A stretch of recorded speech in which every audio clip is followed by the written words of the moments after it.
மகர ராசியில் பிறந்த அன்பர்களுக்கு வந்து பார்த்தோம் அப்படின்னா, இந்த வாரம் அப்படிங்கிறது ரொம்ப சிறப்புன்னு சொல்ல முடியாது.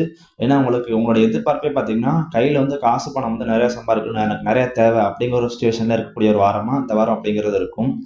ஆ நீங்க வேலை பார்க்குற இடமும் சரி, நீங்க குடும்பமும் சரி, குடும்பத்த பொறுத்தளவு பார்த்தோம்னா, உங்களுக்கு அந்த அளவுக்கு உங்களுக்கு பிரிப்பு இருக்காது.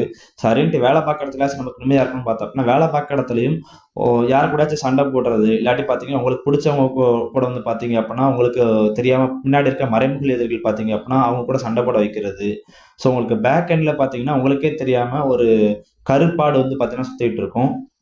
அதனால மகர ராசியை பிறந்த நண்பர்கள் பார்த்தீங்க அப்படின்னா, தொழில் செய்ற இடத்துலயும் சரி, வேலை பார்க்குற இடத்துலயும் சரி, பின்னாடி யார் யாரெல்லாம் என்ன பண்றாங்க அப்படிங்கிற முடிஞ்சளவு வந்து பார்த்தீங்கன்னா, கொஞ்சம் கவனமா இருந்துக்கோங்க. ஒரு சில நேரம் குடும்பத்தையும் சரி, நீங்க செய்யக்கூடிய வேலையும், தொழிலையும் பார்க்கும்போது பார்த்தீங்கன்னா, "அட போங்கப்பா நான் எங்கிட்டாச்சும் பேசாம சன்னியாசம் போயிடுறேன்ப்பா" அப்படிங்கிற அளவுக்குலாம் உங்களுக்கு வந்து ஒரு சில நேரம் மைண்ட் போகும். அந்த மாரி தான் இந்த வாரம் அப்படிங்கிறது கொஞ்சம் உங்களுக்கு செயல்கள் இருக்கும். இந்த வாரத்த பொறுத்தளவுக்கு நீங்க வந்து ஃபாலோ பண்ற முக்கியமான விஷயம் வந்து பார்த்தீங்க அப்படின்னா, உங்களுடைய ஹெல்த்த வந்து கொஞ்சம் அதிகப்படி அக்கறை எடுத்துக்கோங்க. மத்தபடி இந்த வாரம் வந்து ஓரளவுக்கு வந்து நீங்க சமாளிச்சிரலாம்.